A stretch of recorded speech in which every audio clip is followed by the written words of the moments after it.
నేనండి మీ వెంకటరత్నం గారిని. బాగున్నారా? నమస్తే, నేను బాగున్నాను. మొన్న వీడియో చూసి మీరు నాకు టైం ఇస్తున్నారా? ఒక్కొక్క గంట ఇవ్వాలి టైం ప్లీజ్. రోజు నా వీడియో ఇప్పుడు వస్తుంది కదా, అది చూస్తారు కదా, మీరు తప్పకుండా చూస్తారు నాకు తెలుసు. అది చూసి మీకు నచ్చిన వరకు చూడండి ఫ్రెండ్స్. మీకు నచ్చలేదు లేదా టైం లేదు తర్వాత చూద్దాంలే అనుకున్నప్పుడు దాన్ని ఏం టచ్ చేయకుండా అది అట్లా మాట్లాడి మాట్లాడి మాట్లాడి ఆగిపోయింది. ఆ టైం నాకు వస్తుంది. మీకేం నష్టం లేదు ఫ్రెండ్స్, మీకేం నష్టం లేదు, మీకేం కష్టం కూడా లేదు. మగవాళ్ళు అయితే జేబులో అపాటు పెట్టుకోవచ్చు, ఆడవాళ్ళు అయితే బ్యాగుల్లో పెట్టుకోవచ్చు. అట్లానే 2 వీడియోలు ఆన్ చేసి నా కోసం ఆన్ చేయండి ప్లీజ్. రోజు 1 గంట టైం నా కోసం పంపించండి. మరి లైక్ చేయండి, షేర్ చేయండి. మీరు అందరూ ఒక్కసారి లైక్ చేస్తే నాకు 120 లైక్స్ వస్తాయి. అంటే 120 వీడియోస్ చేశాను నేను. 120 షార్ట్లు కానీ వీడియోస్ కానీ మొత్తం 128 ఏమో చేశాను.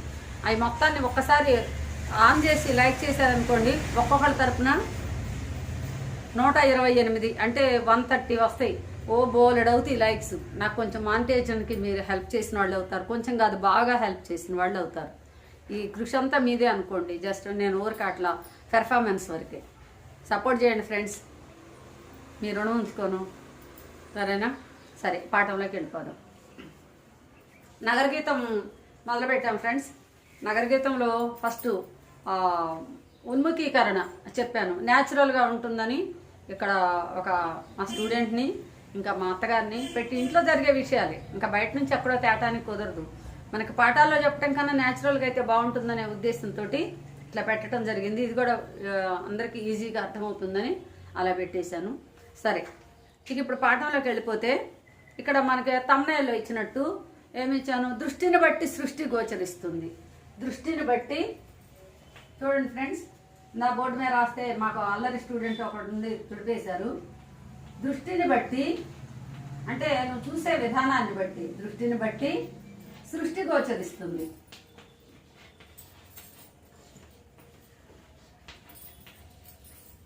గోచరిస్తుంది అంటే ఏంటి? తెలుస్తుంది, కనిపిస్తుంది అని. నువ్వు చూసే విధానాన్ని బట్టి నీకు అది అర్థమవుతుంది. ఏ విధంగా అర్థం చేసుకుంటావు? ఒక విషయాన్ని ఒకళ్ళు ఒక రకంగా అర్థం చేసుకుంటారు, వేరొకరు ఇంకో రకంగా అర్థం చేసుకుంటారు. అందరూ ఒకే రకంగా ఆలోచించాలని లేదు. అందుకే ఇక్కడ కవి ఇలా ఇచ్చారు. ఇది నాకు బాగా నచ్చింది. దీంట్లో మరి విశేషం ఏంటో, ఎలాంటి దృష్టి ఉందో ఆయనకి ఎలాంటి సృష్టి గోచరించిందో చూద్దామా? మరి పాఠంలోకి వెళ్ళాలి కదండి చూడాలంటే. మరి పాఠంలో నిన్న పాఠ్యభాగ వివరాలు దాకా వెళ్ళాము. ఈరోజు కవి పరిచయం చూసుకుందాం. ఒకసారి కవి పరిచయం చూడాలంటే మరి చదవాలండి. చదువుతాను చూడండి. కరీంనగర్ జిల్లా జగిత్యాల జన్మస్థలం. మొదటి చిత్రకారుడిగా జీవితం ప్రారంభించాడు. ప్రారంభంలో పండుగల, ప్రకృతి దృశ్యాల, సినీ నటుల బొమ్మలు పత్రికలకు వేశాడు. తరువాత జగిత్యాలలో సాహితీ మిత్ర దీప్తి సంస్థ పరిచయంతో కవిత్వ రంగంలోకి ప్రవేశించాడు. 1974లో ఆంధ్ర సచిత్ర వారపత్రికలో వచ్చిన పరిష్కారం అచ్చైన మొదటి కవిత. జగిత్యాలలో స్టూడియో పూర్ణిమ, కరీంనగర్లో స్టూడియో శిల్పి, హైదరాబాద్లో స్టూడియో చిత్రలేఖ ఏర్పాటు చేసుకుని అక్కడ సంవత్సరాలు ఇచ్చారు. తర్వాత రాస్తాను ఫ్రెండ్స్. ఫోటోగ్రాఫర్గా జీవిత పోరాటంలో కవిగా ఎదిగాడు. ఏనాడు సంపాదన కోసం ఆరాటపడలేదు. తన కళ ప్రజల కోసమే అని చివరి వరకు నమ్మాడు. ఎర్రపావురాలు మొదటి కవితా సంకలనం, మంటల జెండాలు, చురకలు, ఎన్నికల ఎండమావి, సంక్షోభ గీతం, సిటీ లైఫ్ అచ్చైన కవిత్వ సంకలనాలు. ఆంధ్రజ్యోతి దినపత్రికలో 6 ఏళ్ల పాటు సీరియల్గా సిటీ లైఫ్ పేరుతో హైదరాబాద్ నగరంపై రాసిన మినీ కవితలతో ప్రఖ్యాతి పొందాడు. తన కవిత్వంతో పాఠకుల్లో ఆలోచన దృక్పథాన్ని, సామాజిక చైతన్యాన్ని పెంపొందించిన కవి అలిశెట్టి ప్రభాకర్. ఈయన గారి గురించి మరి కొంచెం బోర్డు మీద రాద్దామండి. ఈయన జన్మించింది ఎక్కడ? జగిత్యాల. జన్మస్థలం కరీంనగర్ జిల్లా జగిత్యాల. ఇది రాసుకుంటే ఇప్పుడు దీనికి ఎదురుగా కొన్ని ముఖ్యాంశాలు ఉన్నాయి, అవి రాసుకుందాం. తర్వాత మొదట ఎలా ఉన్నాడంటే ఆయన చిత్రకారుడు, అంటే బొమ్మలు గీస్తాడు, ఆర్టిస్ట్. తర్వాత చిత్రకారుడు ప్రారంభించాడు. ప్రారంభంలో ఈ చిత్రకారుడిగా ఉన్నప్పుడు ఏం చేశాడు? ప్రకృతి దృశ్యాలు, తర్వాత పండుగలకు సంబంధించిన దృశ్యాలు ఇవన్నీ వేసేవాడు. పత్రికలకు వేసేవాడు. ఎవరికి వేసేవాడు? సినీ నటుల బొమ్మలు. ఇంకా ఏం వేసాడు? సినీ నటుల బొమ్మలు. సినీ నటుల బొమ్మలు అంటే మీ ఫేవరెట్ హీరోలు హీరోయిన్లు ఉంటారు కదా, వాళ్ళ బొమ్మలు. లక్ష్మి, నీ ఫేవరెట్ హీరో ఎవరు? మహేష్ బాబు. అబ్బో, ఆలోచించుకొని చెప్పేసింది. అబ్బా, మహేష్ బాబు. మరి నీ ఫేవరెట్ అనా? ఇంకెవరండి? ఎన్టీఆర్ అండి. చీ, ఆ ముసలాయన అంటే. అవును, ఆ ముసలాయనే ఆంధ్రదేశానికి వారసుడు, తెలుగు వాళ్ళ ముద్దు బిడ్డ, ప్రపంచానికి తెలుగు వాళ్ళ గొప్పతనం ఏంటి తెలియజేసిన గొప్ప కళాకారుడు అండి. ముందు శ్రీకృష్ణదేవరాయలు కూడా తెలుగు గురించి చాలా అభిమానించాడు. అది 15-16 శతాబ్దాల్లో. ఇప్పుడు జరిగేది ఏందో చూడాలి. ఎన్టీఆర్ పేరు చెప్పుకొని అందరూ తెలుగు వాళ్ళు చాలా గర్వంగా ఫీల్ అవుతున్నారు. కాబట్టి నా అభిమాన నాయకుడు ఎన్టీఆర్. అలాగే మరి ఆ సినీ నటుల బొమ్మలు అలా వేశాడు. ప్రకృతికి సంబంధించినవి. ప్రకృతికి సంబంధించినంటే మన చెట్లు, పుట్టలు, కొండలు, కోనలు, నదులు, ఆకాశము, పర్వతాలు, మేఘాలు, ఇవన్నీ కూడా. కాదేది కవితకు అనర్హం అన్నాడండి శ్రీశ్రీ గారు. సబ్బుబిళ్ళ, అగ్గిపుల్ల అన్నీ కూడా, అన్ని కవిత్వం చెప్పొచ్చు అంట దాని మీద. కాబట్టి ఈయన అన్నిటికీ బొమ్మలు వేసేసాడు ప్రకృతికి సంబంధించి, పండగలకు సంబంధించి. పండగలు ఏమొస్తున్నాయి లక్ష్మి ఇప్పుడు మనకి? రాబోయే పండగలు ఏంటి? ఫస్ట్ వచ్చేది వినాయక చతుర్థి. వినాయక చవితి, వినాయక చతుర్థియా? సందేహాలు మళ్ళీ. వినాయక చతుర్థి అంటే ఏంటి? వినాయక చవితి అంటే ఏంటి? చూద్దామా. మనకి తెలుగు, సంస్కృతం రెండు ఉన్నాయండి. సంస్కృతంలో ఒక రకంగా అంటారు, తెలుగులో ఒక రకంగా అంటారు. కాబట్టి చతుర్థి అన్న చవితి అన్న 4 మనకి తిథులు ఉంటాయి కదా, ఆ తిథుల ప్రకారం వచ్చేదే అలా పలుకుతారు. కాబట్టి వినాయక చవితి మన తెలుగు వాళ్ళు మాట్లాడుకుంటారు. ఆ వినాయక చవితి ఫస్ట్ వచ్చింది. ఆ పండగ సందర్భంగా బొమ్మలు ఏముంటాయండి? ఉంటాయి కదా. మరి దేవాలయాల దగ్గర, గృహాల దగ్గర, మరి రహదారుల మీద వినాయకుడు బొమ్మలు వేసి, దానికి లైటింగ్ వేసి, దానికి అలంకరణ చేసి, దానికి చాలా చాలా రంగులేసి చాలా చేస్తారు. ఏ చేయాలన్నా ముందు ఒక చిత్రం తయారు కావాలి, గీయాలి. వాళ్ళని ఏమంటారు? చిత్రకారులు అంటారు. కాబట్టి ఇలా వాళ్ళ ఆ పండగల బొమ్మలు వేశాడు. తర్వాత సినీ నటుల బొమ్మలు వేశారు. ఇప్పుడు చెప్పేది అమ్మాయి మహేష్ బాబు బొమ్మ, తర్వాత ఎన్టీఆర్ బొమ్మ, తర్వాత ఇంకా ముఖ్యమైన వాళ్ళు ఎవరు కావాలంటే వాళ్ళు ఆయనకి ఇష్టమై, లేకపోతే ఎవరన్నా కోరితే అలా వేశాడు. అంటే ఏంటి? కళాకారుడు, చిత్రకారుడుగా జీవితాన్ని ప్రారంభించాడు. మరి తర్వాత అండి, తరువాత జగిత్యాలలో సాహితీ మిత్ర దీప్తి సంస్థ పరిచయంతో కవిత రంగంలోకి ప్రవేశించాడు. తర్వాత ఏమయ్యాడు? కవిగా ప్రవేశం జరిగింది. కవి ఎవరి సహకారంతో? సాహితీ మిత్ర దీప్తి. సాహితీ మిత్ర దీప్తి ఇది ఒక సంస్థ, సాహిత్య సంస్థ. పుస్తకాలు ప్రింట్ చేస్తారు. ఈ వీళ్ళ సహకారంతో ఈయన సాహిత్య రంగంలోకి అంటే కవిగా ప్రవేశించాడు. ఎప్పుడంట ఇది ఇచ్చారా? ఇవ్వలేదు, సరే వదిలేయండి. తర్వాత 1974లో ఆంధ్ర సచిత్ర వారపత్రిక. మనకి వారపత్రికలు వచ్చాయండి, వీక్లీస్ అంటారు అప్పుడు.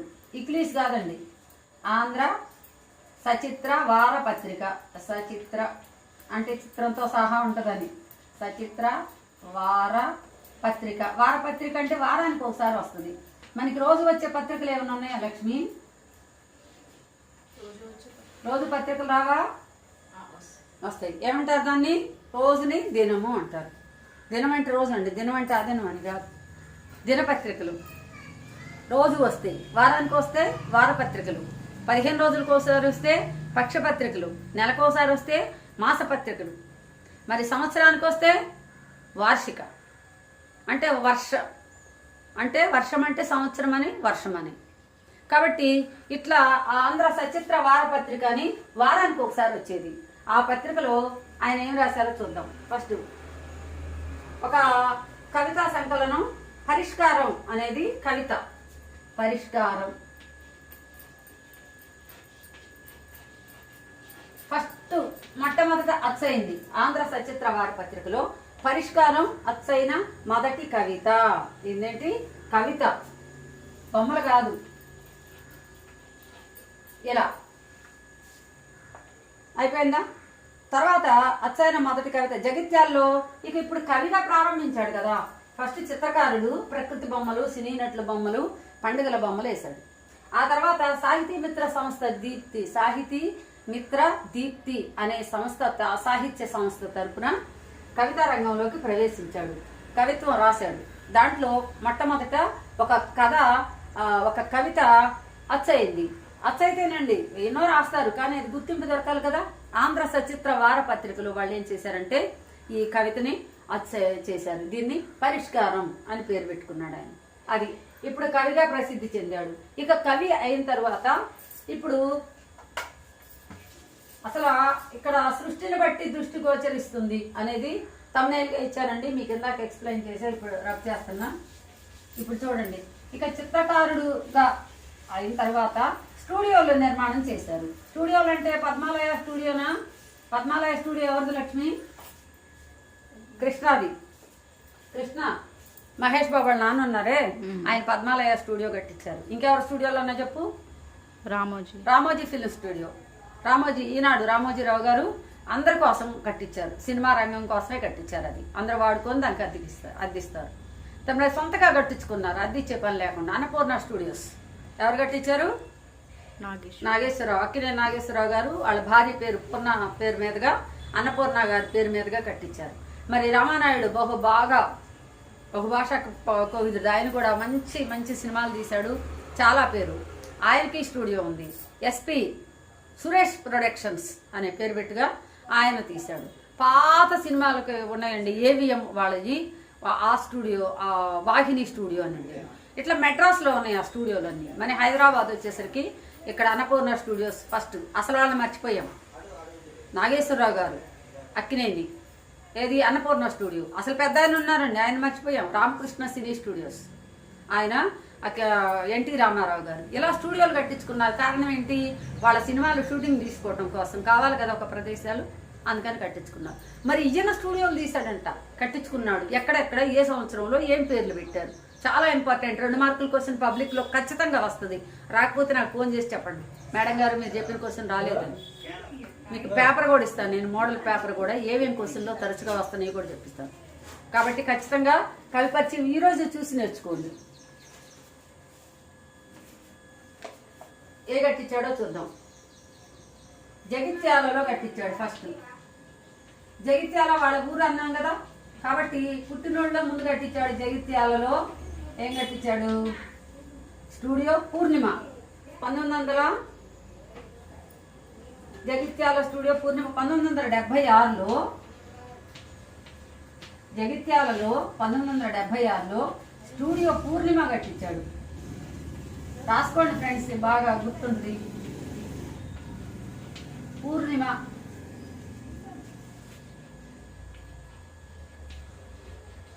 తర్వాత మళ్ళీ 2 76లో కట్టి కరీంనగర్ లో స్టూడియో శిల్పి 1975. కరీంనగర్ 1975. ఫస్ట్ 75 76 74 ఇది.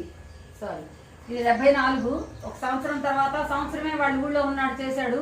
తర్వాత 75 తర్వాత కరీంనగర్, ఇది జిల్లా హెడ్ క్వార్టర్ అనమాట, డిస్టిక్. కాబట్టి ఇక్కడ కట్టించాడు. స్టూడియో పూర్ణిమ తర్వాత స్టూడియో శిల్పి, స్టూడియో శిల్పి కట్టించాడు. తర్వాత 3వ స్టూడియో హైదరాబాద్లో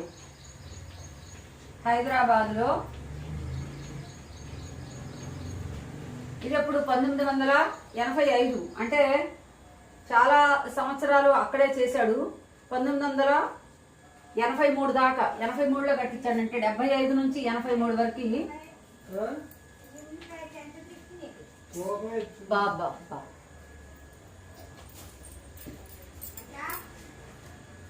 పూర్ణిమ స్టూడియో శిల్పి, స్టూడియో చిత్రలేఖ హైదరాబాద్లో కట్టించాడు.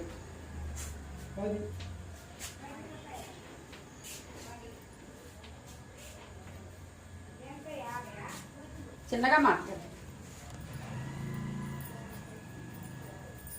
ఇట్లా చేసి హైదరాబాద్లో చిత్రలేఖ 1983లో ఏర్పాటు చేసుకుని జీవిక కోసం ఫోటోగ్రాఫర్గా జీవిత పోరాటంలో కవిగా ఎదిగాడు. ఆయన ఫోటోగ్రాఫర్,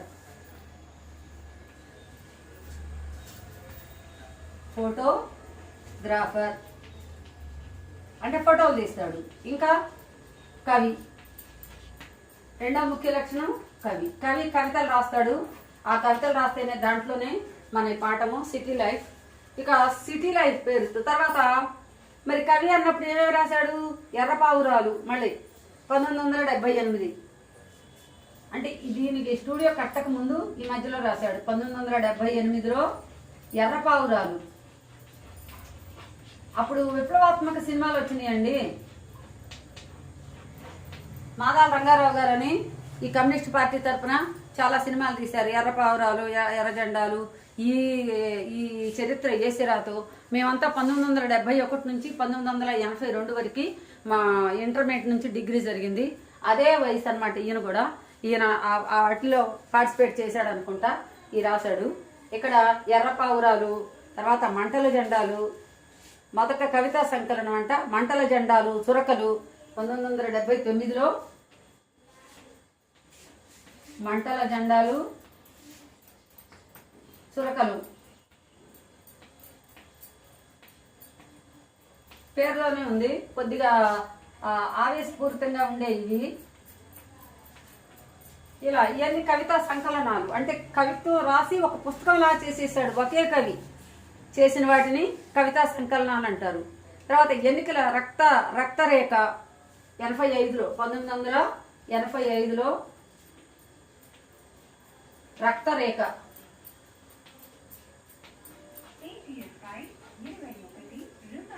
తర్వాత 1992లో రక్తరేఖ 79, 85 ఎన్నికల ఎండమావి 89, 1989 ఎన్నికల ఎండమావి. చూసారా ఎన్ని రాశాడో చిన్నోడే.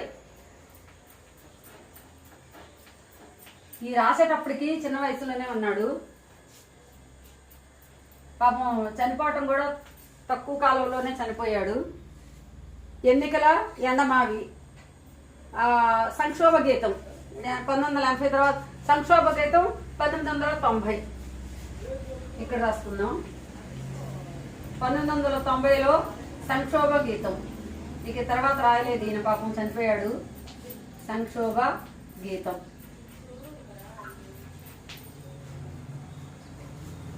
రాశారు. City life 1992. 92లో ఇప్పుడు మనకి చెప్పుకునే 1992లో సిటీ లైఫ్. దాని నుంచే ఇది గ్రహించబడింది. హైదరాబాద్ అనే నగర గీతం గ్రహించబడింది. దీని నుంచే కవితా సంకలనం అంటే వీటిలో చాలా ఉంటాయి అన్నమాట ఆయన రాసినవి. ఇది దేంట్లో వచ్చింది? ఆంధ్రజ్యోతి వారపత్రికలో.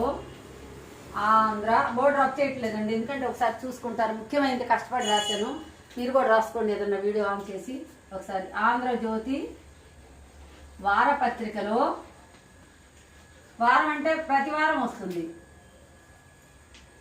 వారపత్రికలో ఏం పేరు మీద వచ్చింది? ఇది సిటీ లైఫ్ పేరు మీదుగా సీరియల్గా వచ్చి, వారపత్రిక దినపత్రిక, అంటే ప్రతిరోజు వస్తుంది. దినపత్రికలో సిటీ లైఫ్ పేరు మీదుగా ఎన్ని సంవత్సరాలు వచ్చింది? 6 ఏళ్ల పాటు వచ్చిందంట.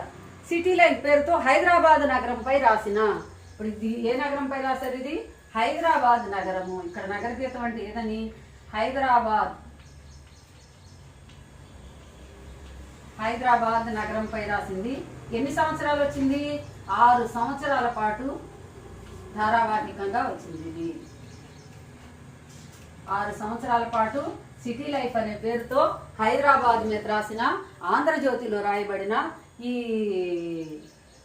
అలిశెట్టి ప్రభాకర్ గారి రచన ఇంత బాగా పేరు తెచ్చింది. దాంట్లో నుంచే మనకి ఈ పాఠాన్ని గ్రహించి తీసుకొచ్చారండి. రచయిత కవి పరిచయము ఇలా ఉంది. ఈ కవి మొట్టమొదట ఏం చేశాడు? మొట్టమొదట కళాకారుడు అంటే ఫోటోగ్రాఫరు. ఆయన పత్రికల్లో సిటీ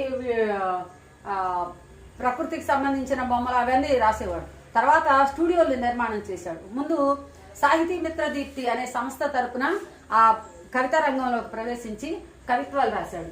ఆ కవిత్వాలు రాసి ఏమి రాశాడో తర్వాత చూద్దాం.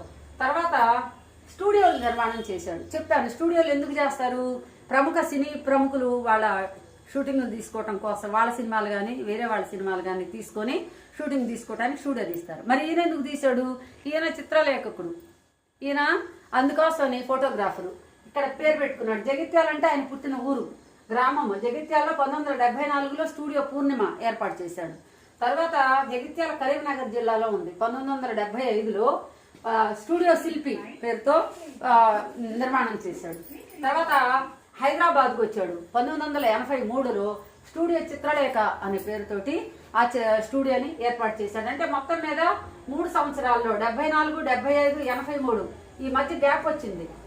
75కి 83కి ఎన్ని సంవత్సరాలు ఉందో తేడా, 5, 3, 7, 8 సంవత్సరాల తర్వాత, అంటే 7 సంవత్సరాల తర్వాత మళ్ళీ హైదరాబాద్ వచ్చి ఇక్కడ స్టూడియో చిత్రలేఖని ఏర్పాటు చేసుకున్నాడు. ఎప్పుడు కూడా సంపాదన కోసం పాకులాడలేదన్నమాట. మంచి ప్రతిభ కోసం ఆయన ఎదురు చూశాడు. ఆయనకు ప్రతిభ ఉంది, గుర్తింపు కోసం ఎదురు చూశాడు. అలాంటి గొప్ప కవి. తర్వాత ఈయన ఫోటోగ్రాఫరు, కవి అన్నాం కదా. కవి మరి ఏమేమి రాశాడు, ఎర్రపావురాలు 1978లో, తర్వాత 1979లో మంటల జెండాలు, చురకలు అని రాశాను, చురకలు. 1985లో రక్తరేఖ, 1989లో ఎన్నికల ఎండమావి, అలా రాశారు. ఆ తర్వాత 1990లో సంక్షోభ గీతం, 1992లో సిటీ లైఫ్ పేరు మీదుగా హైదరాబాద్ మీద రాసిన ఆంధ్రజ్యోతి వారపత్రికలో 6 సంవత్సరాల పాటు ధారావాహికంగా వచ్చిన ఈ కథని మనకి పాఠంగా ఇవ్వటం జరిగింది. ఇది అలిశెట్టి ప్రభాకర్ గారి గురించి పరిచయము, ఆయన గొప్పతనము, ఆయన రాసిన కవిత విశేషాలు, ఆయన తీసిన ఫోటోలు, ఆయన నిర్మించిన స్టూడియోలు, ఆయన వేసిన బొమ్మలు, ఇదంతా కూడా. ఆయన 3 చోట్ల జీవితాన్ని కవిగా ప్రారంభించాడు, ఫోటోగ్రాఫర్గా ప్రారంభించాడు. ఆయన పుట్టింది కరీంనగర్ జిల్లా జగిత్యాలలో జన్మించాడు. మరి కరీంనగర్ జిల్లా జగిత్యాలలో అంటే వాళ్ళ గ్రామంలోనే ఒక స్టూడియో పెట్టాడు. అది అంత నడిచినట్టు అనిపించలేదట్టుంది. తర్వాత జిల్లా హెడ్ క్వార్టర్కి వచ్చాడు. అక్కడ కూడా ఒక 8 సంవత్సరాలు చూసుకొని బాగా ఉంటుంది అని చెప్పి హైదరాబాద్కి వస్తే బాగుంటుందని హైదరాబాద్కి వచ్చి స్టూడియో చిత్రలేఖ ఏర్పాటు చేశాడు. ఇంత గొప్ప కవండి, మరి ఆదరించాలి కదా. చాలా డబ్బు కోసం ఆశించాల, ఎంత కడు పేదరికంలో ఉన్నాడు. సిమెంట్ రేకులు ఇళ్లలో ఉన్నాడంటే ఎంత పేదరికంలో ఉన్నాడు చూడండి. ప్రతిభనాలు గుర్తింపు ఉండాలి కదండి. గుర్తింపు అంటే ఆర్థికంగా, హార్దికంగా 2 రకాలుగా సహాయం చేయాలి. చేస్తే ఆ కవి ఎదిగేవాడు. సరే చూద్దాం ఇప్పుడు ఈయన కవిత్వం ఎలా ఉందో చూద్దామండి. ఇప్పుడు ఏమైపోయింది, కవి పరిచయం అయిపోయింది. తర్వాత ప్రవేశకు చూద్దామా. తమిళలో ఇచ్చినట్టు సృష్టిని బట్టి దృష్టి ఉంటుంది. సృష్టిని బట్టి దృష్టి ఉంటుందా, దృష్టిని బట్టి సృష్టి ఉంటుందా, తిరగేసి చెప్తాను. దృష్టిని బట్టి సృష్టి ఉంటుంది. నువ్వు చూసే విధానాన్ని బట్టి అది నీకు అక్కలా కనిపిస్తుంది. అక్కడ మరి కవి గారి దృష్టి ఏంటో చూద్దాం. అందరూ ఒకే రకంగా ఆలోచించరండి. ఏమంటారు, పుర్రెకో బుద్ధి జిహ్వకో రుచి అంటారు. నీకు నచ్చిన రుచి ఇంకొకరికి నచ్చాలని లేదు, నాకు నచ్చింది ఇంకొకరికి నచ్చాలని లేదు. ఉదాహరణ లక్ష్మి, నీకు ఏది ఇష్టం, పులుపు అంటే ఇష్టం అంట. నాకు స్వీట్ అంటే చాలా ఇష్టం. స్వీట్ అంటే మరి స్వీట్ మీకు తెలుసా, చెప్పండి. స్వీట్ల పేరు లక్ష్మి, లడ్లు, ఇంకా లడ్డు, కాజా. నిన్ను స్వీట్ షాప్కి తీసుకెళ్ళి కొని పెడతా. అప్పుడు ఏ టక్కుని దేని పేరు చెబుతావు అదే కొంటాను నేను. కాజా అంట, లడ్లు అంట, అక్కడే ఉన్నాయి. మళ్ళీ ఎక్కువ చెప్తే మళ్ళీ నేను కొనలేను.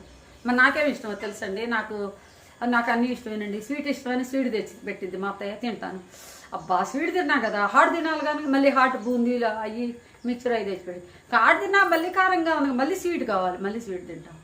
ఇలా తింటానే ఉంటారండి. మానవ జన్మ తినటానికే పుట్టింది. ఓకే, అయితే ఒక్కొక్కరికి ఒక్కో రుచి ఇష్టం. కాబట్టి అదే కవిత ఇక్కడ చెప్తున్నాడు అనమాట. దృష్టి ఎలా ఉంటుందంటే అది దృష్టిని బట్టి సృష్టి ఉంటుంది అని చెప్పారు. సరే, కొందరిని కొన్ని సన్నివేశాలు విశేషంగా ఆకర్షిస్తాయి. కొన్ని ఇప్పుడు చెప్పాను కదా, నాకు స్వీట్ అంటే ఇష్టం. వాటిని ఏదంటే బాగా ఇష్టం. ఇప్పుడు ఆమె జాంగ్రీ, కాజా అంత ఆగిపోయింది. అసలు ఏదంటే ఇష్టం చెప్పు నీకు స్వీట్లో? ఒకటే చెప్పాలి. ఏదంటే ఇష్టం? జిలేబీ. జిలేబీ అయితే చాలా బాగుంటుంది అని తింటాను. 2వ రోజు బాగుంటుంది, ఒక రోజు అయితే బాగుంటుంది. దానిలో ఉన్న లాభం ఏంటో తెలుసా, ఎక్కువ మందికి పెట్టచ్చు అది. కానీ నాకు ఒక్కటి విశేషంగా నచ్చింది, అరిసెలు. తెలుగు వారు ఉండి అరిసెలు తినకపోవటం ఏంటండి, చాలా ఇష్టం. సంక్రాంతి పండుగ వస్తే నేను మా స్టాఫ్కి వాళ్ళకి నా సంతోషానికి గుర్తుగా అరిసెలు ఇచ్చేదాన్ని. వాళ్ళ మొక్కలో పండగ, అది పల్లెటూరు పండగ. పల్లెటూరు వాళ్ళు ఇలాగే ఉంటారు కావాలి అమాయకులా అన్నట్టు. కాబట్టి ఇట్లా ఉంటుంది అనమాట. కాబట్టి విశేషంగా అంటే ఒక ప్రత్యేకత అని అర్థం. ఇక్కడ ఇక ఈయనకి ఒక విశేషం ఏంటో, ఏమి విశేషాలు ఉన్నాయో చూద్దాం. ఈయన సహృదయుడు, సన్నివేశాలు విశేషంగా ఆకర్షిస్తాయి. సహృదయుడు, ప్రతి కదలిక నుంచి ప్రేరణ పొందుతాడు. అతనికి భాష ఆయుధమైతే భావం కవితా రూపం సంతరించుకుంటుంది. ఈయనకి భాష ఆయుధం, భావం కవితా రూపం సంతరించుకుంటుంది. కవితా రూపం సంతరించుకోవటం అంటే ఏంటి? భాష అంటే అందరూ మాట్లాడతారండి, మీరు నేను, వచ్చావా, తిన్నావా, వెళ్ళావా, బాగున్నావా, అదా ఇదా, సినిమా చూసావా, హీరో ఏంటి, ఇలా మాట్లాడతాం. కానీ కవులు అలా మాట్లాడరు. వాళ్ళ భాష భావుకతతో నిండి ఉంటుంది, అంటే కవిత్వంతో తొణికిసలాడుతూ ఉంటుంది. ఉదాహరణకి ఎవరో వర్షం కురవలేదు అనుకుంటున్నారు, రైతులు పంటలు పండాలి అంటే వర్షాలు, ఇప్పుడంటే వర్షాలు ఎక్కువైనాయి అనుకోండి, వర్షాలు లేనప్పుడు కావాలి, వర్షం కావాలి. అప్పుడేమంటారు? వానా వానా కురువుతాడు, వానా వాన కురువు అంటే కురవదు, కురిసిద్ది కురవదు. పిల్లలు పాడుకుంటారు, వానా వానా వల్లప్ప, వాకిలి తిరుగు చల్లప్ప, తిరుగు తిరుగు తిమ్మప్ప, తిరగాలేను నర్సప్ప అని పిల్లలు పాడుకుంటారండి. వానను ఆహ్వానిస్తుంది. వాళ్ళకి తెలుసు దేశం సస్యశ్యామలంగా ఉండాలంటే వర్షాలు కావాలని. కానీ ఇంగ్లీషు సంస్కృతి ఏముండదు, rain rain go, rain rain go అంటే వానా వాన వెళ్ళిపో, వాన వాన వెళ్ళిపో, వాన వెళ్ళిపోతే నువ్వు ఎక్కడ ఉంటావు, నువ్వు కూడా పోతావు అని ఒక పెద్ద ఆయన అన్నారు. తెలుసా? గరికపాటి నరసింహారావు గారు ఉన్నారు, చూసారండి? మా అభిమాన రచయిత, మా అభిమాన కవి, మా అభిమాన గాయకుడు. అన్ని కళలు ఆయనలో దాగి ఉన్నాయండి. అన్ని నేటి సామాజిక జీవనానికి అనుకూలంగా చెప్తారండి. చాలా ఇష్టం నాకు. ఆయన చెప్తారు, రెయిన్ రెయిన్ గో, వాన వాన పో, వాన వాన పో. వాన వాన పోతే ఎవరుంటారండి ఇక్కడ? వాన లేకపోతే నువ్వు నేను ఏం చేస్తాం? ఏమి చేయలేమండి, వానలు ఉండాల్సింది. అందుకని వానలు ఆహ్వానించాలి. వానల్ని ఆహ్వానించాలంటే కవి ఒక పాట ద్వారా చెప్తాడు. ఏదో సినిమాలో చూశాను నేను ఆ పాట. కరుణించవా వరుణదేవా, కరుణించి సురగంగ కురిపించవా, కరుణించవా వరుణదేవా, కరుణించి సురగంగ కురిపించవా అని ఈ విధంగా పాడతారండి వానను ఆహ్వానిస్తూ. అంతేగాని rain rain go, rain rain go అనరు. పోయినాక మళ్ళీ రాదండి. పంచభూతాలను కూడా ప్రార్థించాలంట. అమ్మా, నీ అవసరం ఇప్పుడు లేదమ్మా, నువ్వు వెళ్ళిపో, ప్రజల కష్టాల్లో ఉన్నారు, నువ్వు అవసరమైనప్పుడు మళ్ళీ రా తల్లి, నెలకు 3 వర్షాలు చాలమ్మా, ఎక్కువ వాళ్ళైతే పంటలు పండవు అని ప్రార్థించాలంట. పంచభూతాల్లో కూడా దేవతల్నే చూశారు. పంచభూతాలంటే భూతాలు కాదు, వాడెవడో చెప్తాడు. పంచ పాండవులు కాదు నా కొడుకులు, పంచభూతాలు అంటాడు. పంచభూతాలు అంటే ఆ భూతాలు కాదు, పంచ దేవతలు అనమాట. మొన్న ఒకసారి చెప్పాను, అష్టదిక్పాలకులని 8 దిక్కులను కాపలా కాస్తున్నారు అని. అలాగే పంచభూతాలు మనని కాపాడే దేవతలు. వాళ్ళని మనం ఆహ్వానించాలి, ఆదరించాలి, వాళ్ళకి మర్యాదలు చేయాలి. కాదనుకున్నప్పుడు వీడ్కోలు చెప్పాలి. అంతేగాని అట్లా నీ అవసరం తీరింది కదా అని అనకూడదు. మన ఎదురుగా లేరు కదా అని వాళ్ళని లేరు అనుకోకూడదండి. అందరూ ఉన్నారు, గాలి ఉంది కదా మనకి కనపడదు, ఉంది. మరి కరెంట్ ఉంది కదా మనకి కనపడపోయినా శక్తి ఉంది దాంట్లో. అదేవిధంగా దేవతలు అందరూ మన చుట్టూ కొలువై ఉన్నారండి. మన అవసరాలు తీరుస్తున్నారు, మనని కాపాడుతూ ఉన్నారు. లేకపోతే మరు నిమిషం ఏమైపోతాము, నిద్రపోయినాక ఏం జరిగిద్ది ఎవరికి తెలియదు. మరి ఆ ప్రాణం అలాగే ఉంటుంది ఆ శరీరంలో అంటే ఖచ్చితంగా దేవతల మహత్యం అని నేను అనుకుంటానండి. పెద్దవాళ్ళు శాస్త్రాల్లో కూడా చెప్పారు, నమ్ముదాం. సరే, కాబట్టి ఇక్కడ ఆయనకు భావుకత ఎలా వస్తుందంట? ఏదన్నా విషయాన్ని చూడగానే ఆ కవిత్వం అట్లా ఉప్పొంగి పొర్లుతూ ఉంటుంది. అందుకే ఇక్కడ ఏ సన్నివేశాలు చూశారో అది కవి అక్షరం ఆయుధం అయితే, కవికి ఎప్పుడు ఆయుధం ఏముంటుందండి? కవి ఎప్పుడు కూడా కత్తిబట్టి యుద్ధం చేయడు, కర్రబట్టి బయటకు వెళ్ళడు. చేసేది ఏంటంటే అక్షరాయుధం, అక్షరాలతో కవిత్వంతో ఆయన యుద్ధం చేస్తాడు. కవిత్వం ద్వారా ప్రజల్లోకి చొచ్చుకొని వెళ్తాడు. కాబట్టి ఏ సన్నివేశాన్ని చూస్తే ఆ సన్నివేశాన్ని ప్రజల దృష్టికి తెచ్చే విధంగా, ప్రజల దృష్టిని ఆకర్షించే విధంగా రాస్తాడు. అదే కవిత్వం గొప్పతనం. కాబట్టి ఇక్కడ ఈయన ప్రతి కథలకి కూడా ప్రేరణ చెందుతాడంట. ఏ చిన్న మార్పు జరిగినా కూడా దానికి అనుకూలంగా కవిత్వం రాయటానికో, బొమ్మలు గీయటానికో, ఇంకోటి చేయటానికో ప్రయత్నం చేస్తాడు. నిజమైన కవిత కళ అంటే అదేనండి. సరే, ఇక ఇప్పుడు నగరంలోని అతనికి భాష ఆయుధం అయితే భావం కవితా రూపం సంతరించుకుంటుంది. చూద్దాం. నగరంలోని మూలాలు అంటే అసలు ఫౌండేషన్ ఏంటి? ఫౌండేషన్ అంటే బిల్డింగ్కి ఫౌండేషన్ అని కాదు. అసలు విషయం ఏంటి? ఎక్కడి నుంచి స్టార్ట్ అవుతుంది? ఈ బాధలన్నిటికీ కారణం ఏంటి? ఈ సమస్యలన్నిటికీ ఎక్కడ ఉన్నాయి? అసలు స్టార్టింగ్ ఎక్కడుంది అని చెప్పి ఆయన ఆలోచించాడు. మూలాలను అసలు ఎక్కడి నుంచి స్టార్ట్ అవుతుంది అని. లేకపోతే నగరంలో ఉన్న ఆ మూలలు అంటే సందులు గొంతులు అంటారు. హైదరాబాద్లో గల్లీలు చాలా ప్రసిద్ధి అండి. అంటే గల్లీలు అనే కాదు, కవిత వాక్యాలను నేను ఇట్లా విశ్లేషిస్తున్నా కాబట్టి ఇవి కూడా చూశాడంట. ఓ కవి హృదయం ఎట్లా దర్శించిందో. కాబట్టి కవి హృదయం ఎప్పుడు కూడా దర్శిస్తానే ఉంటదండి. ఏం దర్శిస్తుంది? మూలాలను దర్శించిద్ది. అందుకే ఇంతకుముందు చెప్పాను నేను, రవిగాంచని చోటును కవిగాంచును, రవి కిరణాలు ప్రసరించలేని చోటును కూడా కవి హృదయం దర్శించి దానికి పరిష్కారం కూడా ఆలోచించగలుగుతుంది. అది కవి హృదయం అంటే. మరి ఈ కవి హృదయం ఎలా పరిష్కారాన్ని సూచించిందా, లేకపోతే ప్రశ్నించిందా, సమస్యని మన దృష్టికి తీసుకొచ్చిందా చూద్దాం. అలిసిట్టి మినీ కవితలు మన కళ్ళకు కనపడుతుంది. మనసు కిటికీ తెరిచి చూస్తే అక్షరాల వెనక అనంత దృశ్యాలు కనిపిస్తాయి. నీ మనసుకున్న కిటికీలు ఎలా తీసి చూడాలి. మామూలుగా చూడాలంటే కిటికీలు అడ్డం ఉంటాయి, తెరలు అడ్డం ఉంటాయి. తెరలు అడ్డం ఉంటే ఎలా తీస్తే పోతాయి. కిటికీలు అడ్డం ఉంటే కిటికీలు తీసుకుంటే ఆ ప్రకృతి దృశ్యాలు, ప్రపంచంలో ఉన్న దృశ్యాలు నీకు అర్థమవుతుంది. మరి మనసుతో చూడాలి అంటే నీ మనసుకున్న మలినాన్ని తొలగించాలి. నీ మనసుకున్న తెరలు కూడా తొలగించి విశాలమైన దృక్పథంతో చూస్తే విషయాలు అవగతం అవుతాయి అని చెప్పే దృష్టితోటి ఈ వాక్యాలు ఇవ్వటం జరిగింది. ఇక ఇప్పుడు మనం పార్ట్ 1 మొదటి భాగంలో ప్రవేశిద్దామా? చూద్దాం. ఇక్కడ మరి బోర్డు రబ్ చేస్తాను ఒకసారి. టైం ఉందా? డల్కి టైం అయిందా? ఇంకా టైం ఉందా? ఇప్పుడు టైం ఎంత అయింది? నాకు ఆపాకు, నేను చెప్పేసుకో.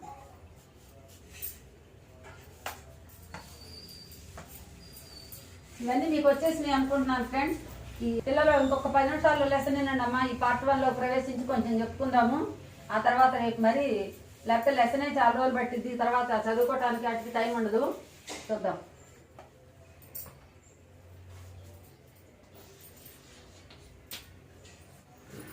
ఇక్కడ పార్ట్ 1కి వెళ్తే, నగారా మోగిందా, నయగరా ధుమికిందా, 4 రోడ్ల కూడలలో ఏమది, అదే నగరారణ్య హోరు, నరుడి జీవన ఘోష. నగారా మోగిందా. నగారా అంటే తెలుసండి మీకు? పక్కన వేస్తున్నా చూడండి. ఎప్పుడన్నా చూసారా మీరు ఇవి?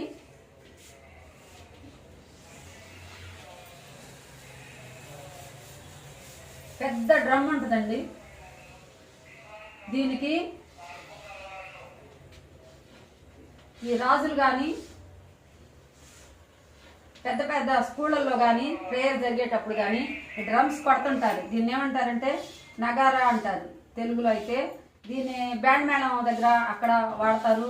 స్కూల్లో ఎవరైనా గెస్ట్లు వచ్చినప్పుడు ఆహ్వానించడానికి వాడతారు. దీన్ని నగారా అంటారు. నగరా కాదు, మళ్ళీ నగారా అంటే ఇది శబ్దం ఇచ్చే ఒక సాధనం, మంచి పెద్ద శబ్దాన్ని ఇచ్చే సాధనం. నయగరా భూమి కింద, నయగరా జలపాతం. నయగరా జలపాతాలు ఉన్నాయి. ఎక్కడ ఉన్నాయండి ఇవి? పైనుంచి కిందకు దూకే నీటి ప్రవాహాన్ని జలపాతాలు అంటారు. పైనుంచి పడతా ఉంటాయి. ఆ నయాగరా జలపాతం ఎక్కడుంది? అమెరికాలో ఉందట. నేను చూడలేదు, చూద్దాం. చూసిన వాళ్ళు చెప్పారు అమెరికాలో ఉన్న నయాగరా జలపాతం. మరి డ్రమ్స్ ఎక్కడ చూస్తాము? పెళ్ళిళ్ళలో చూస్తాము, తర్వాత పెద్ద పెద్ద సంబరాల్లో చూస్తుంటాము. కాబట్టి ఇక్కడ ఇది మోగితే ఎంత పెద్ద శబ్దం వస్తుంది. ఇలా మోగితే శబ్దం వస్తుందా? రావట్లేదు. అదే పెద్దది ఏ టైర్ పగిలితేనో, ఏ బాంబు వేస్తేనో, లేకపోతే ఇంకోటోనో ఆ శబ్దం వస్తుంది. మీరు అడుగుతారు, మేడం టైర్ పగలటం అయితే వింటారు కానీ బాంబుల శబ్దం విన్నారా అని. ఖచ్చితంగా విన్నానండి. అప్పుడు మనకి దిల్సుఖ్ నగర్లో ఆ బాంబు వేశారు. ఎక్కడ ఆనంద్ టిఫిన్ సెంటర్ ఉందో చూసారా? ఆ దగ్గరగా వేస్తే ఏ సంవత్సరం గుర్తులేదు నాకు, కరోనాకు ముందేననుకుంటా. దాదాపు ఒక 15 years అట్లా అయ్యి ఉంటుంది. మరి అక్కడ చాలామంది మరణించారు. మీకు గుర్తుందో లేదో. బాంబు శబ్దం ఇక్కడ దాకా వినిపించింది. స్కూల్ నుంచి వచ్చేసి నేను న్యూస్ పెట్టుకుందామని చెప్పి వార్తలు వస్తాయని టీవీ పెట్టగానే హైదరాబాద్ దిల్సుఖ్ నగర్లో బాంబు పేలుడు ఆనంద్ టిఫిన్ సెంటర్ దగ్గరగా అని చెప్పి పెట్టారు. తర్వాత వాళ్ళ స్టాచ్యూస్ పెట్టారు. వాళ్ళకి దీపాలు వెలిగించి క్యాండిల్స్ పెట్టి ప్రదర్శన చేశారు. ఇప్పుడు కూడా ఆ తారీఖు వస్తే డిసెంబర్ నెలలో అనుకుంటా. నేను స్పోకెన్ ఇంగ్లీష్కి వెళ్ళాలని కోచింగ్కి ఆ దగ్గరలో మేధా కోచింగ్ సెంటర్కి వెళ్ళి నాది అయిపోయింది, ట్రైనింగ్ అయిపోయింది. ఎందుకో నేను కాఫీ తాగుదామని అటు వెళ్తాను. ఆ రోజు ఎందుకు వెళ్ళాలి, ముందు వచ్చేసాను. అయితే నేను అయిపోయేదాన్ని, ఈరోజు ఉండేదాన్ని కాదు ఇక్కడ. అలా జరిగింది. అంటే అంత పెద్ద శబ్దం. ఆ పెద్ద శబ్దానికి అక్కడెక్కడో దిల్సుకునగర్లో మోగితే ఇక్కడెక్కడో దూరాన ఒక 10 కిలోమీటర్ల దూరాన ఉన్న వాళ్ళకు కూడా వినిపించిందంటే ఎంత పెద్ద శబ్దమో చెప్పండి. మరి ఈ కవి ఎందుకు ఈ వాక్యాలు వాడాడంటే చూద్దాం. ఇక్కడ ఏం చెప్పాడంటే నయగరా దుమ్మి కింద, నయగరా జలపాతం కూడా అంతే, చాలా పెద్దగా ఆ శబ్దం ఉంటుందట. 4 రోడ్ల కూడలిలో ఏమది? 4 రోడ్ల కూడలు ఎక్కడ ఉంటుంది? హైదరాబాద్ నగరంలో చౌరస్తాలు అంటారు. 4 రోడ్ల కూడలి అంటే 4 రోడ్లు కలుసుకునే చోటు. ఇక్కడ కూడలి అంటే ఈ చుట్టూ ప్రదేశం, కూడిన ప్రదేశం అని. ఇక్కడ ఇటు ఎవరు ట్రాఫిక్ పోలీస్ ఉంటాడు, ట్రాఫిక్ పోలీస్ ఉంది, అటోళ్ళని ఇటోళ్ళని ఆపుతుంటారు అనమాట. ఒకళ్ళకి దారిచ్చి ఇటు బొమ్మంటారు. ఇటు బొమ్మన్నప్పుడు వీడు ముగ్గురు ఆగిపోవాలి, ఇటు వెళ్ళిపోవాలి, ఇటు నుంచి ఇటు వెళ్ళిపోతారు. ఇటు దారి ఇచ్చినప్పుడు ఇటు వెళ్ళిపోతారు. అక్కడ ఎంత గొడవగా ఉందంటే అది ఈ నయాగరా జలపాతంతో పోల్చాడు. తర్వాత ఇంకేం చెప్పారు? అదే నగరారణ్య హోరు, నగరారణ్య హోరు, నగరం అనేది అరణ్యం. ఆ నగరం ఎలా ఉందంట? అరణ్యం లాగుంది. అరణ్యంలో ఏముంటాయి? చెట్లు ఉంటాయి. ఏముంటాయి? ఇంకా పక్షులు ఉంటాయి. చెట్లు ఎలా ఉంటాయి లక్ష్మి? అరణ్యం ఎప్పుడన్నా చూసావా? ఏమన్నా అరణ్యాల పేర్లు తెలుసా నీకు? తెలీదా? దండకారణ్యం విన్నావా? ఎవరు వెళ్ళారు ఆ దండకారణ్యానికి? ఇంకెవరు? శ్రీరాముడు దండకారణ్యానికి వెళ్ళాడు. చెట్లుంటాయండి అరణ్యంలో. ఏముంటాయి? చెట్లుంటాయి. చిన్నవి వేస్తున్న బోర్డు పట్టదని, పెద్దవి కూడా ఉంటాయి, చిన్నవి ఉంటాయి, ఇంకా చిన్నవి, ఇంకా బుజ్జి కూడా ఉంటాయి, ఇంకా బుజ్జి ఉంటాయి, ఇంకా ఉంటాయి. ఇలా ఉంటాయి. కీకారణ్యంగా ఉంటుంది. అంటే ప్రవేశించి కాకులు దూరని కారడవి, చీమలు దూరని చిట్టడివి అని చెప్పి మనకి బాలసుబ్రహ్మణ్యం గారు ఒక పాటలో కూడా చెప్తారండి. ఈ అరణ్యాల్లో చెట్లు ఉంటాయి కదా. అరణ్యాలు ఏముంటాయండి? ఏంటి మేడం ప్రశ్న, పిచ్చి ప్రశ్న. అరణ్యాలు ఏముంటాయండి? అరణ్యాలు అరణ్యం ఉంటుంది. చెట్లు ఉంటాయి, పక్షులు ఉంటాయి, ఆకులు ఉంటాయి, మేకలు ఉంటాయి, కోళ్ళు ఉంటాయి. అవా ఉంటాయి కదా. ఈ చెట్టుని తీసుకుందాం. ఈ చెట్టు మీద ఈ చెట్టు కూడా తీసుకుందాం. పక్షులు ఉంటాయండి, ఆకులు ఉంటాయి, కాయలు ఉంటాయి, పువ్వులు ఉంటాయి. అవి కాదు మనకు కావాల్సింది. జీవులు ఏముంటాయి? పక్షులు ఉంటాయి, మేకలు ఉంటాయి, లేళ్ళు ఉంటాయి, క్రూర జంతువులు సింహాలు ఉంటాయి, సాధు జంతువులు ఏనుగులు లాంటి పెద్ద జంతువులు ఉంటాయి, వంటలు అన్నీ ఉంటాయి. అన్నీ ఉంటేనే అరణ్యం. మరి ఈ అరణ్యంలో ఉన్న పక్షుల్ని అనుకుందాం కాసేపు. చెట్టు మీద పక్షులు, కొన్ని వందల వేల పక్షులు చెట్టు మీద నివాసం ఉంటాయి. ఈ నివాసం ఉన్న పక్షుల్లో ఏ ఒక్క పక్షి అయినా ఇంకో పక్షి గురించి పట్టించుకోదు. దాని ఆ జీవన విధానం ఏంటో, అది వెళ్ళటం ఏంటో, ఆహారాన్వేషణ ఏంటో, మళ్ళీ తిరిగి రావటం ఏంటో, పిల్లల పెంపకం ఏంటో, సంక్షేమం ఏంటో అవే చూసుకుంటుంది. మిగిలిన దాని గురించి పట్టించుకోరు. అదేవిధంగా మానవులు కూడా ఈ హైదరాబాద్ నగరంలో ఉన్న వాళ్ళు కూడా అరణ్యంలో ఉన్నట్టే. చుట్టూ చూడటానికి మనుషులు ఉంటారు కానీ ఎవరి సంగతి ఎవరికి పట్టదు, ఎవరు పట్టించుకోరు. కాబట్టి చెట్టు మీద పక్షులు ఎవరి సంగతి ఎవరు పట్టించుకోకుండా ఎలా ఉంటారో ఇక్కడ కూడా మనుషులు కూడా ఎవరి సంగతి ఎవరు పట్టించుకోరు అనే ఉద్దేశంతో కవి గారు అరణ్యంతో పోల్చారు. నరుడి జీవన ఘోష ఇదే నగరారణ్య హోరు. హోరు అంటే ఏంటి? హోరు పెద్ద చప్పుడు. హోరు అంటే హోరు, ఘోష. సముద్రం ఘోషిస్తుంది అంటారు. ఘోష. హోరు పెడుతుంది గాలి అంటారు. గాలి హోరు. గాలి హోరు ఎప్పుడు ఉంటుంది? తుఫాన్ వచ్చినప్పుడు పెద్ద శబ్దం, గాలితో కలిగిన శబ్దాన్ని హోరు అంటారు. మరి ఘోష, సముద్రం ఘోషిస్తున్న అలలు అలా ఎగిసి పడతా ఉంటాయి. లక్ష్మి ఎప్పుడైనా సముద్రాన్ని చూసావా? సముద్రం ఎలా కనిపిస్తుంది? నీలి రంగులో కనిపిస్తుంది. నల్లగా ఉండదు, నలుపు బ్లూ కలిపిన నీలి రంగులో కనిపిస్తూ ఉంటుంది. మరి ఆ సముద్రం అలలు ఎలా కనిపిస్తాయి? తెల్లగా, పాల సముద్రం ఏమో అన్నట్టుంది. ఆ అలలు ఎలా ఉంటాయి? ఇలా ఇలా ఎగిసి పడుతుంటాయి. అలలు ఇలా ఎగిసి పడుతుంటాయి. ఆ అలల తాకిడికి శబ్దం వస్తూ ఉంటుంది. నీకు అలలు ఇష్టమేనా? నాకు ఇష్టం లేదు.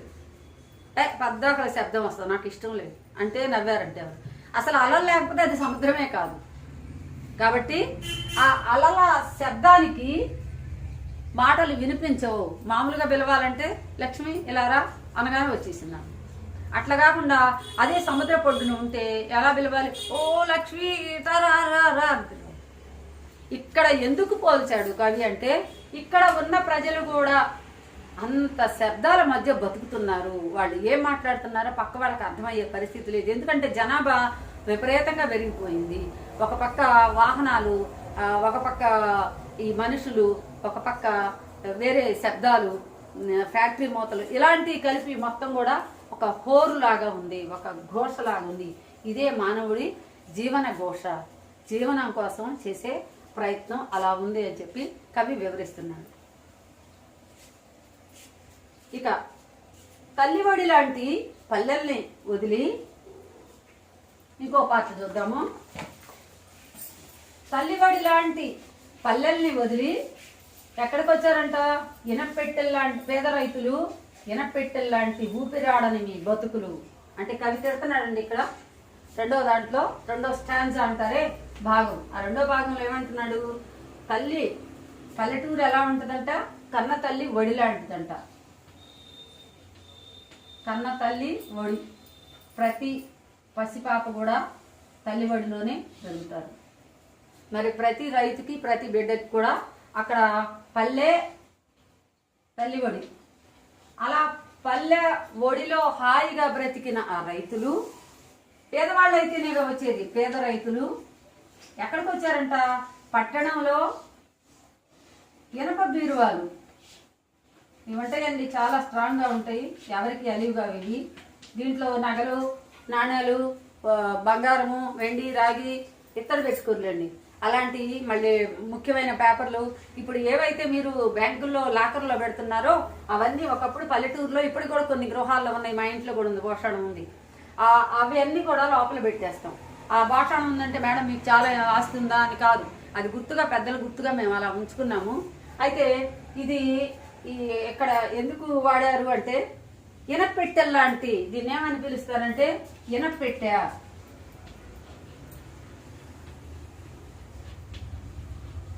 ఇనపెట్టె లేకపోతే పెట్టె, పెట్ట, ఇది మళ్ళీ పెట్టె.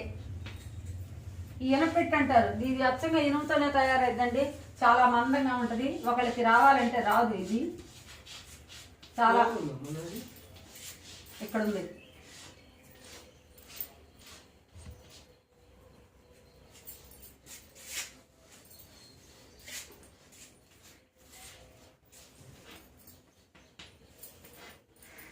దీన్ని బీరువాళ్ళు, దీన్ని ఏమంటారంటే ఇనపెట్టె అంటారు. దీన్ని ఇంకేమంటారంటే భోషాణం అంటారు. తెలుసా లక్ష్మి? భోషాణం చూసావు ఎప్పుడన్నా? ఇప్పుడు దేవుడు గుళ్ళో కూడా ఉంటాయి అన్నమాట. దేవుడి గుళ్ళో హుండీలు ఉంటాయి చూసారా? హుండీలు వేస్తాం డబ్బులు, ఇంత ఎత్తు తక్కువ ఉంటాయి, అవే భోషాణాలు అంటే. ఆ పల్లెటూరులో ఇట్లా తీసుకోవటానికి ఇప్పుడు తాళాలు తీసుకుంటే వస్తాయి వాళ్ళకి, అవి మామూలుగా తీస్తే రావు, ఇంత మందాలు ఉంటాయి, ఇంత మందాలు ఉంటాయి. అవి ఇట్లా పట్టుకొని తీయాలన్నమాట. అది 3 తాళాలు ఉంటాయి, ఒక తాళం కాదు. ఇప్పుడు మన బీరువాకు ఒక తాళం తీస్తే వచ్చింది, దానికి అట్లా రాదు. ఈ పక్క తీయాలి, ఆ పక్క తీయాలి, లోపలికి అటో ఇటో. ఆ సీక్రెట్, ఆ టర్నింగ్ కూడా వాళ్ళకే తెలిసింది. ఇప్పుడు మనకి ఒక నెంబర్ సిస్టమ్ ఉంటుంది, వాళ్ళకి నెంబర్స్ కాదు, ఆ యాంగిల్ సిస్టమ్ అనమాట. ఏ యాంగిల్లో దిక్తే వచ్చిందో ఆ ఇంటి ఓనర్కి మాత్రమే తెలుసు. అలాంటి ఇనపెట్టెలు లాంటి, ఇక్కడ లోపల చీమ పోయినా కూడా బతకదు, గాలి రాదు.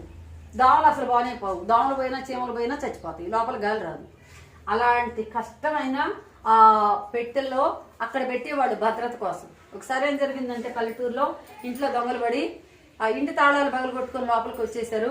ఆ ఇనపెట్టె రాలేదు వాళ్ళకి, ఎంతమంది పడినా. ఆ 10 మందో 12 మంది అంటే ఇది దాదాపు 500 కేజీలు బరువు ఉంటుందండి. ఎంత బరువు ఉంటుంది?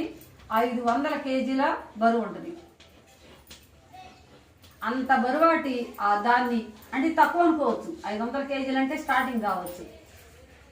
అంత బరువున్న దాన్ని బయటకు తీసుకెళ్లి పగలగొట్టడానికి ఎంత ప్రయత్నం చేసినా పగలలేదు, వదిలిపెట్టి వెళ్ళిపోయారు. మనకి తెనాలి రామకృష్ణలో ఒక కథల్లో చెప్తారు, ఆయన తెల్లవారులు దొంగల చేత నీళ్లు మోపిస్తానే ఉన్నాడు. తెల్లవారిన తర్వాత అన్నలారా తెల్లారింది వెళ్ళిపోండి అంటారు. ఆ దొంగల పాపం ఆ నీళ్ళ, ఆ బావిలో ఉన్న నగల మూట తీసుకోలేక ఆ నీళ్లు తోడి అలసిపోయి పారిపోతారు. అట్లని వీళ్ళు కూడా ఏం చేశారంటే ఇనపెట్టె రాక వదిలిపెట్టి వెళ్ళిపోయారు. అంటే ఇంత కఠినమైంది, ఇంత కఠినమైనటువంటి ఇనపెట్టెల్లాంటి ఈ పట్టణాలకు వచ్చి ఏం సుఖపడతారు మీరు అని ముందే చెప్పారు పాఠంలో మనకి. ఆయన యథార్థ దృశ్యాలను కఠినంగా నిర్వచిస్తాడు అని. ఎంత కఠినంగా ఉందండి ఇప్పుడు అర్థమైందా? యథార్థ దృశ్యం ఏంటి? తల్లివడి లాంటి పల్లెను వదిలిపెట్టారు. అది యథార్థం ఏంటి అసలు విషయం. మెత్తగా తల్లివడి అంత ఆనందాన్ని హాయిని ఇస్తుందో అందరికీ తెలుసు. అలాంటి పల్లెను వదిలిపెట్టి ఎలాంటి పరిస్థితికి వచ్చారు? కఠినమైన ఎనపెట్టెల్లాంటి ఈ హైదరాబాదు జీవితానికి లేదా పట్టణ జీవితానికి వచ్చి మీరు సుఖపడేది ఏముంది? వచ్చేది ఎప్పుడైనా పల్లెల నుంచి వచ్చారు అంటే ఆశతోటో ఆరాటంతోటో అత్యాశతోటో వచ్చేది ఎవరంటే పేద రైతులు. రైతులు అని ఎందుకన్నారు? మిగిలిన వృత్తుల వాళ్ళు రారా? ఉంటారు. కాకపోతే పల్లెలే దేశానికి వెన్నెముకలు, లేకపోతే పల్లెల్లోనే ఎక్కువ జనాభా ఉన్నారు అంటున్నారు. కాబట్టి భారతదేశంలో వ్యవసాయ ప్రధానమైన దేశము, ఎక్కువ మంది అక్కడే ఉంటారు. ఉండే వాళ్ళలో రైతులు ఎక్కువ. కాబట్టి అందుకని రైతులని ఈ మాటను అని ఉండవచ్చు. కానీ ఎందుకు అన్నాడంటే పల్లెల్లో ఎక్కువ ఉండేది రైతులే కాబట్టి. మరి అలా ఆ రైతులు కూడా ఎలా ఉన్నారంటే పేద రైతులు. పేద రైతులు ఎందుకు వస్తారు అంటే పేదవాళ్ళు అయితేనేగా ఆశపడే నీరు తోడి అలసిపోయి వెళ్ళిపోయారు. అదేవిధంగా ఈ దొంగలు కూడా ఏం చేశారంటే ఈ ఎనపెట్టిని పగలగొట్టలేక వదిలిపెట్టి వెళ్ళిపోయారు. ఇంత కఠినమైంది ఇది. ఇంత స్టోరీ ఎందుకు చెప్పానంటే నేను కవి వాక్యాలు ఊరికినే చెప్పడండి. దాంట్లో చాలా భావగర్భితంగా చాలా ఉంటాయి. పల్లెమో తల్లిబడి లాంటిది అని చెప్పాడు. ఇక్కడ పట్టణ జీవితం ఏమో ఎనపెట్టితో పోల్చారు. ఎనపెట్టి ఎంత కఠినమైన వస్తువు అని చెప్పడానికి ఉదాహరణగా నేను ఇది చెప్పాను. కాబట్టి ఎనప పెట్టెలో లోపల ప్రవేశిస్తే చనిపోయినట్టే లెక్క. మరి ఇలాంటి సున్నితమైనగా బతికే వాళ్ళు పల్లెలో వాళ్ళు ఇక్కడికి వచ్చి బ్రతికేది ఏంటి? పేద రైతులు వస్తారు. కాబట్టి వీళ్ళ జీవితాలు దుఃఖమయం అవుతాయి, మీరు రావద్దు అని ఇండైరెక్ట్ గా చెప్పడం. మరి పేద రైతుల గురించి ఎందుకు చెప్పారు అంటే తరలి వచ్చిన పేద రైతులు ఎనపెట్టె లాంటి ఈ పట్టణాలలో ఊపిరాడనండి బ్రతుకులు. చెప్పా కదా, వ్యంగ్యంగా అంటాడు, సురకలంటించినట్టుంటది, యథార్థ దృశ్యాల్ని కఠినంగా నిర్వచిస్తాడు. చెప్పారా? ఆయన చెప్పిన ఆ కవితా లక్షణాలు 4 ఇక్కడ వచ్చేసినాయి. ఏమని చెప్పాడు? పల్లెల్లో రైతులు ఎందుకు వస్తారు? పేదవాళ్ళు రైతులే ఉంటారండి. రైతులే పేదవాళ్ళు. రైతుల్లో మరి ధనవంతులు లేరంటే ఉంటారు. వాళ్ళ జీవన విధానం వేరుగా ఉంటుంది. వాళ్ళు వస్తారు, పట్టణానికి వస్తారు, పెద్ద కష్టాలు పడరు, వాళ్ళకి కావాల్సిన సౌకర్యాలు ఉంటాయి, వాళ్ళకి కావాల్సిన అండ దొరికింది, వాళ్ళు బ్రతుకుతారు. కానీ సమస్యల మయం అయ్యేది ఎవరికంటే పేద రైతులకి. పేద రైతులే అని ఎందుకన్నారు? పల్లెల్లో రైతులు ఎక్కువ ఉంటారు కాబట్టి ఆ రైతులు పట్టణాలకు వస్తారు. అత్యాశతో ఏదో సంపాదించాలి, పల్లెల్లో కన్నా కూడా ఎక్కువ సంపాదించి ఎక్కువ సుఖపడి ఎక్కువ స్థిరపడతామని అత్యాశతో. కానీ ఇక్కడికి వస్తే ఏమవుతుంది? వీళ్ళ బతుకులు ఊపిరాడని మీ బ్రతుకులు ఎనపెట్టెల్లాంటి పట్టణ జీవితాలతో ఊపిరాడకుండా మీ బతుకులు అయిపోయినాయి అని చెప్పి ఇండైరెక్ట్ గా కవి వీళ్ళకి వార్నింగ్ ఇచ్చాడా, లేకపోతే బెదిరించాడా, లేకపోతే వ్యంగ్యంగా మాట్లాడా, లేకపోతే చురకలు అంటించాడా అనేది, కఠినంగా మాట్లాడాడు అనేది దీన్ని బట్టి మనకి అర్థమవుతుంది. అన్ని రకాల లక్షణాలు జోడించి ఈ వాక్యాలు చెప్పారండి. ఇక ఇంకొంచెం చెప్పుకుందామా? అయిపోయింది, ఒక 5 నిమిషాల లక్ష్యం. నగరంలో ప్రతి మనిషి పఠనీయ గ్రంథమే. మరి నీ బతుకు పేజీలు పఠనీయ గ్రంథమే మీ బతుకు పేజీలు తిరగేసేది ఎవరు బ్రతుకు వాళ్ళకే ఎక్కువైపోతుంది. ప్రతి వాడి జీవితం ఒక పుస్తకం అవుతుంది. దాన్ని తిరగేసి చదివేది ఎవరి బ్రతుకు వాళ్ళదే, ఎవరి పుస్తకం వాళ్ళదే. ఒకళ్ళ గురించి పట్టించుకోరని ఇండైరెక్ట్ గా అంటే పరోక్షంగా చెప్తున్నారు. ఎవరన్నా సహాయం చేస్తారు అనుకుంటారేమో, అలాంటిది ఏమి ఉండదు అని చెప్పారు. తర్వాత ఇక్కడ ఉదయమే బస్సుల్లో రిక్షాల్లో పేమెంట్లపై విరబూసిన కాన్వెంట్ పువ్వుల తిరిగేసేది ఎవరు లేరు, ఎవరి సంగతి వాళ్లే చూసుకోవాలని చెప్పారు. ఇప్పుడు కాన్వెంట్ పిల్లల గురించి రిక్షాల్లో ఆటోల్లో పిల్లల గురించి పొద్దున్నే పేమెంట్ల మీద అంటే రోడ్ల పక్కన నడిచే వాళ్ళ ప్రదేశాలు ఉంటాయి కదా, దాన్ని పేమెంట్లు అంటారు. అలా పిల్లల్ని ఎక్కించడానికి పేరెంట్స్ కానీ పెద్దవాళ్ళు కానీ బంధువులు కానీ ఆటో వాళ్ళు కానీ రిక్షా వాళ్ళు కానీ అలా గుమ్మిగూడి ఉంటారు.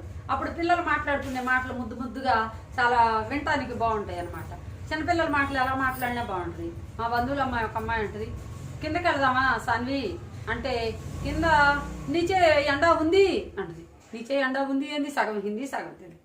కింద ఎండ ఉంది అనొచ్చు కదా, నీచే ఎండ ఉంది అంటది. అంటే తను మహారాష్ట్రలో ఆ హిందీలో నీచే అంటారు. నేనేం తెలుగు మాట్లాడాను కానీ మరి అన్నం మీ అమ్మాయి పని అమ్మాయి వచ్చింది అంటే మా పని అమ్మాయి వచ్చింది లేదు అంటే వచ్చింది లేదేంటి అంటే రాలేదు అనేదానికి.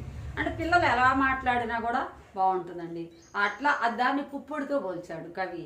కాబట్టి నగరంలో అన్ని మంచి విషయాలు ఉంటాయి, చెడ్డ విషయాలు ఉంటాయి. ఎక్కువగా కఠిన వాస్తవాలు ఎక్కువగా ఉన్నాయి కాబట్టి ఆయన కఠినంగా నిర్వచించాడు ఈ పాఠంలో. ఇంతవరకు చాలండి. ఈరోజు చాలా ముఖ్యమైన విషయాలు చెప్పుకుందాం. పార్ట్ 1 ఇంతటితో అయిపోయింది. రేపు పార్ట్ చూద్దాం. ఫ్రెండ్స్ తప్పకుండా లైక్ చేయండి ఫ్రెండ్స్.